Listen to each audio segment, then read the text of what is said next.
Hello everyone, welcome back to trading channel के YouTube channel. मैं अनमोल मित्तल करता हूं आप सबका फिर से बहुत बहुत स्वागत। दोस्तों, आप सभी जानते हैं कि हमारी जो सीरीज चल रही है वो चल रही है ऑप्शन के बारे में। ऑप्शन को हम शुरुआत से लेकर एडवांस लेवल तक लेके जाएंगे और आज जो है दूसरा पार्ट है इस सीरीज का, तो दूसरे पार्ट को सिंप्लीफाइड करने वाले हैं। तो दोस्तों, अगर आपको पहला पार्ट देखना है तो उसका डिस्क्रिप्शन में लिंक है, प्लस पूरी जो प्लेलिस्ट है उसका हम आई बटन पे भी लिंक दे देंगे। आप जाकर के वन बाय वन देखिए। अगर सिर्फ ऑप्शंस मार्केट के बारे में आपने सिर्फ सुना है और आपको कुछ नहीं पता उसके बारे में क्या होता है, तो वहां से लेके और एक ऐसे लेवल तक हम आपको खींच के ले आएंगे, आपका हाथ पकड़ के ले आएंगे कि आपको ऑप्शन के बारे में बहुत ज़्यादा जानकारी नहीं चाहिए। और देखिए, एनालिसिस करने की कोई लिमिट तो होती नहीं, ऑप्शन हम आपको पूरी तरीके से समझा देंगे, लेकिन एनालाइज करने की कोई लिमिट है नहीं। भाई स्टॉक ऊपर जाएगा, इंडेक्स नीचे जाएगा, इंडेक्स ऊपर जाएगा, नीचे जाएगा, न्यूज़ क्या आ रही है, वो एक अलग मैटर है। लेकिन हम ऑप्शन और उसकी कुछ ऐसी सिंपल स्ट्रेटजीज जो काफ़ी फेमस है वो सभी हम इस पूरी सीरीज के अंदर डिस्कस करने वाले हैं। तो शुरुआत करते हैं आज के पार्ट की। आज का पार्ट क्या कहने वाला है? वैसे तो दोस्तों, आज के जो पार्ट है उसके अंदर हमारा मन था कि हम आपको ऑप्शन चैन को समझाएंगे, लेकिन ऑप्शन चैन हम नेक्स्ट पार्ट में समझाएंगे, तीसरे पार्ट में। लेकिन आज के पार्ट में हम सेकंड पहलू की बात करेंगे, यानी सिक्के के दूसरे पहलू की बात करेंगे। अब ये क्या है सिक्के का दूसरा पहलू? तो दोस्तों, फर्स्ट पार्ट में हमने एक एग्जाम्पल लिया था एसबीआई बैंक का। एसबीआई बैंक का जो स्टॉक था वो 200 रुपये का चल रहा था। अब अगर आपको तेज़ी करनी है, आपको ऐसा लगता है कि एसबीआई बैंक का जो स्टॉक है ऊपर जा सकता है, तो उसके लिए आप कॉल लेते हैं। और अगर एसबीआई बैंक का जो स्टॉक है अगर वो नीचे जाने की संभावना लगती है तो उसके लिए आप पुट को खरीदते हैं, कॉल को खरीदते हैं और पुट को खरीदते हैं। लेकिन आपने एक चीज़ का ध्यान नहीं दिया, जो बिगनर्स होंगे, कि कॉल को खरीद रहे हैं और पुट को भी खरीद रहे हैं, तो बेच कौन रहा है? अगर हम कॉल को खरीद रहे हैं तो उसको बेचने वाला भी तो कोई होगा ना, कॉल को बेच भी तो कोई रहा होगा। अगर हम मंदी करने के लिए पुट को खरीद रहे हैं तो उसको बेचने वाला भी तो कोई होगा। तो फर्स्ट वीडियो में सिर्फ हमने बायर्स की बात करी थी कि कॉल अगर खरीदते हैं तो किस तरीके से आपको प्रॉफिट लॉस आते हैं, और पुट अगर आप खरीदते हैं तो किस तरीके से प्रॉफिट लॉस आते हैं। लेकिन कोई भी चीज़ को खरीदते आप तभी है जब उसको कोई बेचने वाला हो। अगर मुझे इस रिंग को खरीदना है तो अगर इसको बेचने वाला कोई नहीं है तो मैं किससे खरीदूंगा? आपको कोई गाड़ी खरीदनी है, उसको बेचने वाला कोई नहीं है तो आप किससे खरीदेंगे? राइट। तो आज हम दूसरे पहलू की बात करने वाले हैं। हमने फर्स्ट पार्ट में बायर्स की बात करी थी कि कॉल के बायर्स और पुट किस तरीके से मार्केट का रुझान चलता है तो उनके प्रॉफिट लॉस चलते हैं। तो आज जो दूसरा पहलू है सेलर का, जब कॉल कोई बेचता है और पुट कोई बेचता है तो किस तरीके से मार्केट का रुझान चलते हैं, इसको सिंप्लीफाइड करेंगे, बहुत आसान और हिंदी भाषा में समझाने की कोशिश करेंगे। चलिए दोस्तों, कंप्यूटर स्क्रीन पर हम आगे घर के एग्जांपल से समझने की कोशिश करेंगे कि बायर और सेलर दोनों के बीच में क्या कॉम्बिनेशन हो सकता है। इससे मिलता जुलता हमने एक एग्जांपल लिया है और इसके बाद हम दोनों के बीच में हम कॉल और पुट को लेकर कंपैरिजन भी करेंगे, जो हमने पुराना एग्जांपल लिया था उसी को लेकर के। तो पहला दोस्तों एक एग्जांपल लिया, ऐसा आपने बचपन में कई बार हट ज़रूर बनाई होगी, हम सभी को याद होगा, कुछ इस तरीके की हम स्कूलों के अंदर हम सबसे बनवाई जाती थी। तो इसी का एग्जांपल लेते हुए हमने क्या करा है कि ये घर मान लेते कि किसी राजू नाम के व्यक्ति का है, और ये जो राजू जी है इस घर के लिए 5 लाख रुपए मांग रहे हैं, यानी ये इसके सेलर है, बायर नहीं है, ये इसको बेचना चाहते हैं। ठीक है, अब बात आती है बायर की। अब कोई बायर आया, उसको इंटरेस्ट है इसको खरीदने में, उनका नाम मान लेते हैं प्रकाश जी है। प्रकाश जी इस घर को खरीदने में इंटरेस्टेड है। और जैसे कि आपको पता होगा कि हर जगह, जैसे हम दिल्ली की बात करें, दिल्ली में टोकन मनी तो चलती है, डाउन पेमेंट तो चलती है, और मेरे ख्याल से हर जगह चलती है। तो प्रकाश जी ने इस घर के लिए, 5 लाख के घर के लिए 50 के यानी 50,000 रुपये डाउन पेमेंट दे दी, यानी टोकन मनी दे दी। और वो कह रहे हैं कि आने वाले 2 महीने में, यानी नेक्स्ट 2 मंथ में बाकी जो रिमेनिंग पेमेंट है वो कर देंगे। ठीक है जी। तो ऐसे ही सौदे होते हैं, कुछ लोग 15 दिन का टाइम मांगते हैं, कुछ 1 महीने का मांगते हैं, या इन्होंने नेक्स्ट 2 मंथ का टाइम मांगा। राइट, 2 महीने के बाद ये पेमेंट कर देंगे। तो यहाँ पर प्रकाश जी ने 50,000 रुपये इसकी डाउन पेमेंट दी। अब मान लेते हैं कि जो 2 महीने हैं, आने वाले 2 महीनों के अंदर अगर इस घर की कीमत 5 लाख की जगह 2 लाख रुपए हो जाती है, किसी भी रीज़न से, कोई भी ऐसा रीज़न है जिसकी वजह से इसकी कीमत 2 लाख रह जाती है, तो अब प्रकाश जी जो है अब डाउट में आ गए हैं। अब वो क्या कह रहे हैं कि अगर मैंने ये घर खरीदा तो स्टेट में मुझे 3 लाख रुपए का नुकसान हो जाएगा, क्योंकि मैंने तो एग्रीमेंट 5 लाख के घर के हिसाब से कर रखा था। तो वो क्या करेंगे, जो 50 के की डाउन पेमेंट है उसको छोड़ देंगे, वो कहेंगे कि भैया मैं छोड़ देता हूं, क्योंकि 50,000 के चक्कर में उनको 3 लाख रुपए का नुकसान हो रहा है, तो वो क्या करेंगे, इसको छोड़ देंगे। और यहाँ पर 50,000 रुपये राजू को मिल जाएगा प्रीमियम के रूप में, 50,000 रुपये उसको प्रीमियम के रूप में राजू जी को मिल जाएगा। लेकिन अगर दूसरा एग्जाम्पल है, इस घर की कीमत 5 लाख से बढ़कर 10 लाख हो जाती है तो क्या होगा। तो अगर इस घर की कीमत दोस्तों 10 लाख हो जाती है तो प्रकाश जी को इसको खरीदने में फायदा है, क्योंकि वो उन्होंने 5 लाख का एग्रीमेंट करा है और 10 लाख कीमत होगी, स्ट्रेट वे प्रकाश जी को 5 लाख का मुनाफा हो रहा है।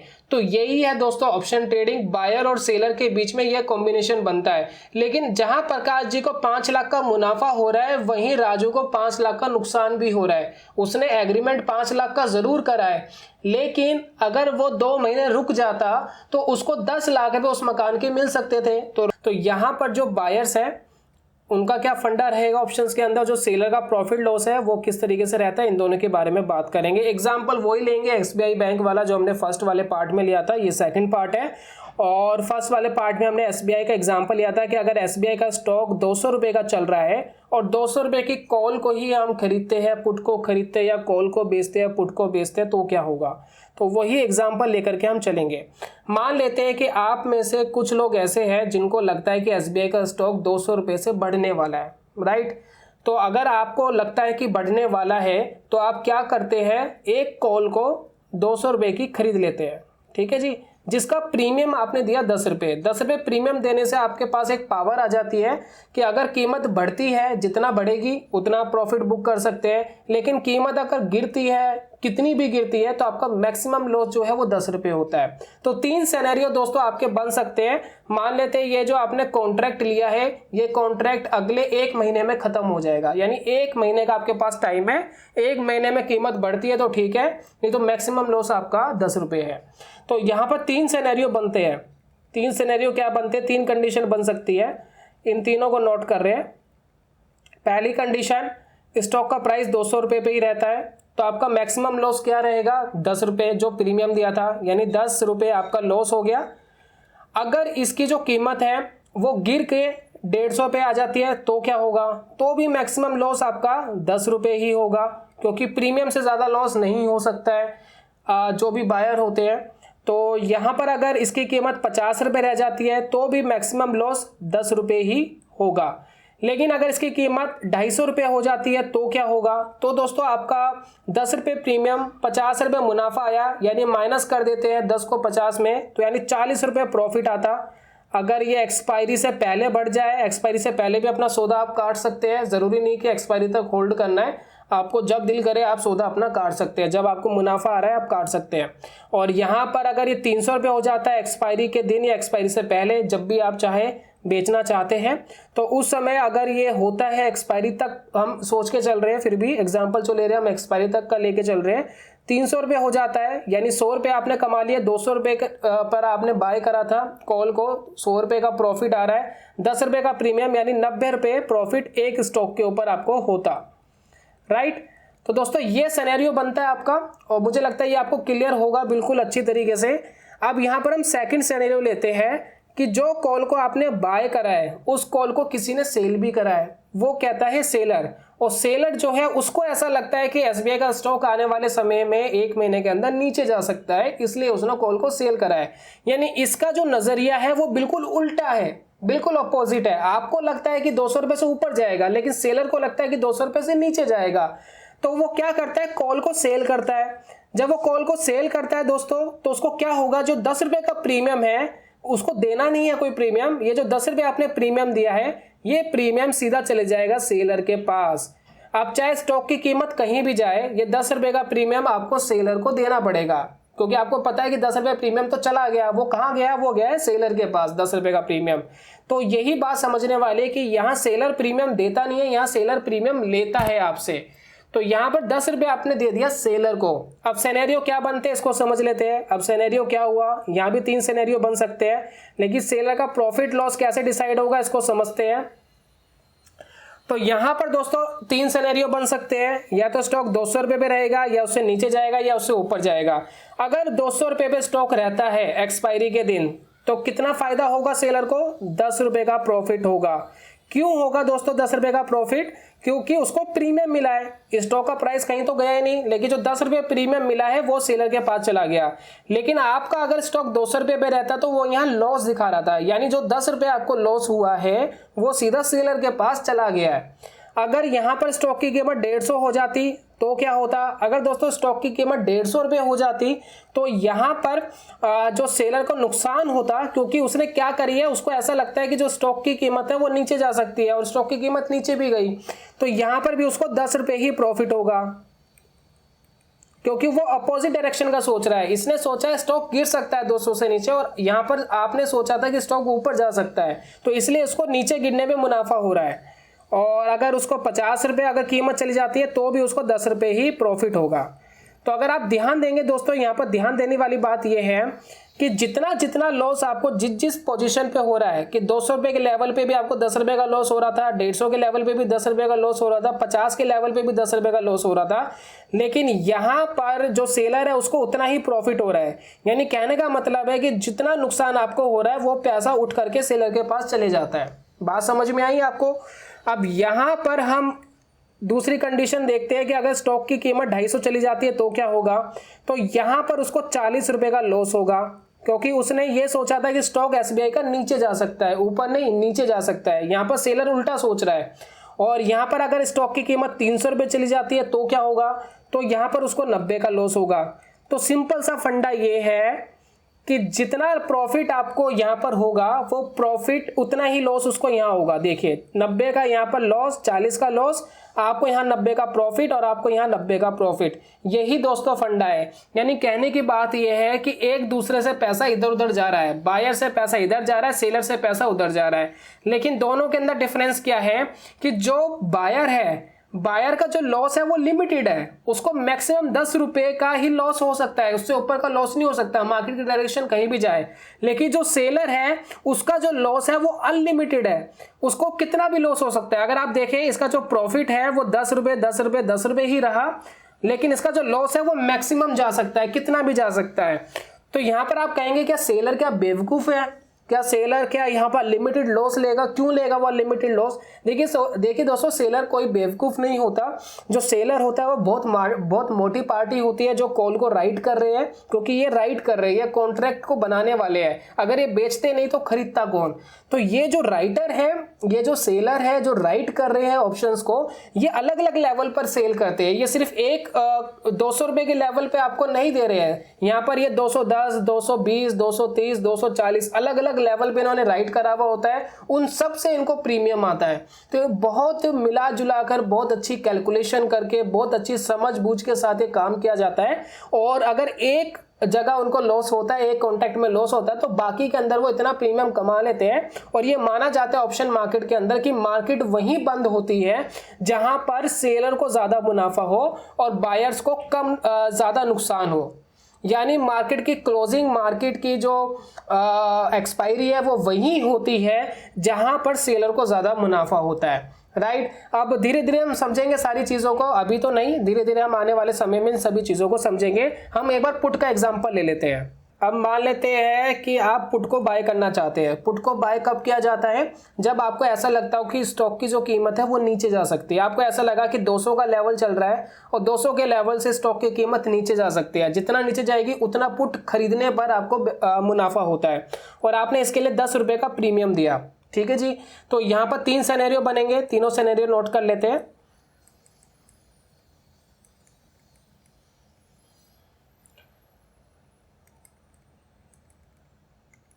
तो पहले दोस्तों कंडीशन रह सकती है कि स्टॉक की कीमत 200 ही रहे। अगर स्टॉक की कीमत 200 ही रहती है तो क्या होगा, तो आपको 10 रुपये का लॉस होगा।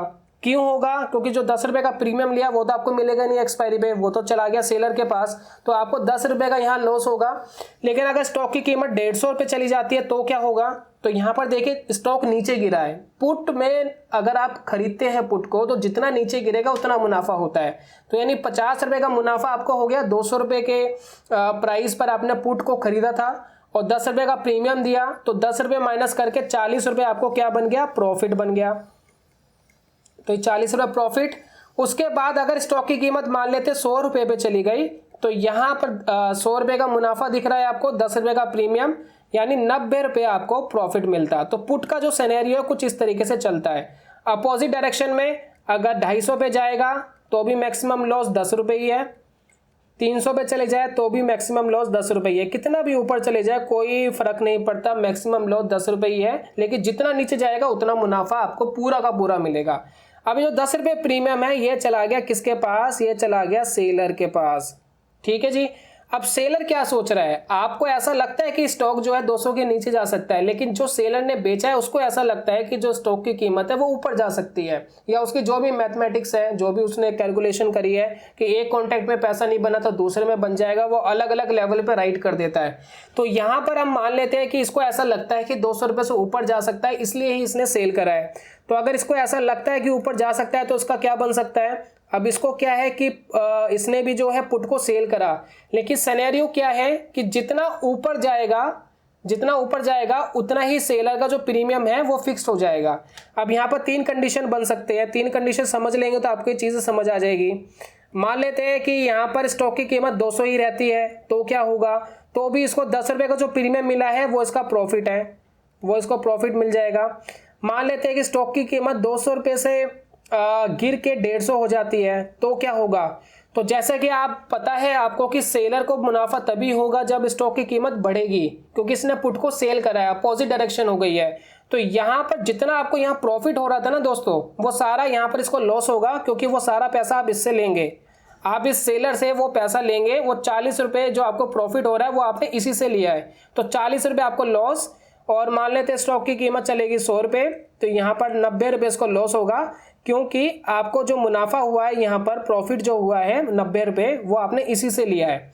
और यहाँ पर आप मान लेते हैं कि अगर स्टॉक की कीमत 250 चले गई तो मैक्सिमम इसका 10 रुपये प्रॉफिट होगा, और अगर इसकी 300 चली जाती है, कितना भी ऊपर चली जाती है, तो मैक्सिमम इसको 10 रुपये ही प्रॉफिट होगा। यानी इसको सिर्फ प्रीमियम का मैक्सिमम प्रॉफिट हो सकता है और आपको मैक्सिमम प्रीमियम का लॉस हो सकता है। तो जो प्रीमियम आपने यहाँ रखा है वो सेलर के पास चले जाता है। तो इसको अनलिमिटेड लॉस हो सकता है लेकिन लिमिटेड प्रॉफिट हो सकता है, आपको एक लिमिटेड लॉस हो सकता है लेकिन अनलिमिटेड प्रॉफिट हो सकता है। तो जितना आपका लॉस होगा उतना इसका प्रॉफिट होगा, जितना आपका प्रॉफिट होगा उतना इसका लॉस होगा, यानी एक सिक्के का दूसरा पहलू। इसी तरीके से दोस्तों ऑप्शंस मार्केट काम करती है। तो ये दोस्तों ऑप्शंस मार्केट थी। बायर और सेलर दोनों का फंडा मुझे लगता है आपको समझ में आ गया होगा। दोनों कंडीशन उल्टी हो जाती है। अगर आपको कंफ्यूजन होती है कभी भी तो आप ये समझ सकते हैं कि अगर आप पुट को बाय करते हैं तो नीचे मिलने में आपको मुनाफा होता है, लेकिन सेलर का उल्टा होता है, उसको ऊपर जाने में मुनाफा होता है। अगर आप कॉल को बाय करते हैं तो ऊपर बढ़ने पे आपको मुनाफा होता है, लेकिन अगर आप कॉल को सेल करते हैं तो नीचे गिरने पे मुनाफा होता है। तो दोनों चीजें अलग अलग तरीके से चलती है। तो कभी भी टीवी पे आप सुनते हैं कि कॉल को बाय करिए पुट को बाय करिए, या कॉल को सेल करिए पुट को सेल करिए, तो कंफ्यूज मत होइए। काफी सारे लोग ऐसे जिनको यही नहीं पता कि पुट को बाय करने पे क्या होगा, सेल करने पे क्या होगा, कब मुनाफा होगा, कब प्रॉफिट होगा, वो सीधा ट्रेड डाल देते हैं कई बार, और उनको समझ नहीं आता कि ये क्या हो गया, ये मुझे लॉस कैसे हो गया। कई बार उनको लगता है कि लॉस होने वाला था तो प्रॉफिट मिल जाता है। तो बहुत सारी चीजें ऐसी होती है कि आपकी समझ नहीं आती है, तो इसलिए ये पूरी चीजें हमने डीपली आपको समझाने की कोशिश करी है। तो ये था दोस्तों ऑप्शंस मार्केट का सेकंड पार्ट। थर्ड पार्ट में हम जो ऑप्शन की चैन है उसको कैसे देखते हैं, अलग अलग प्राइस पर किस तरीके से चल रही है मार्केट, कितना प्रीमियम चल रहा है, उसको हम समझने की कोशिश करेंगे। और उसको समझने के बाद आपको काफ़ी हद तक ऑप्शन के बारे में जानकारी हो जाएगी। तो वीडियो अगर पसंद आया हो तो लाइक करके आप इनकरेज कर सकते हैं, मोटिवेट कर सकते हैं हमें। बाकी मैं मिलता हूँ नेक्स्ट वीडियो में, तब तक के लिए good bye, God bless you, bye bye दोस्तों।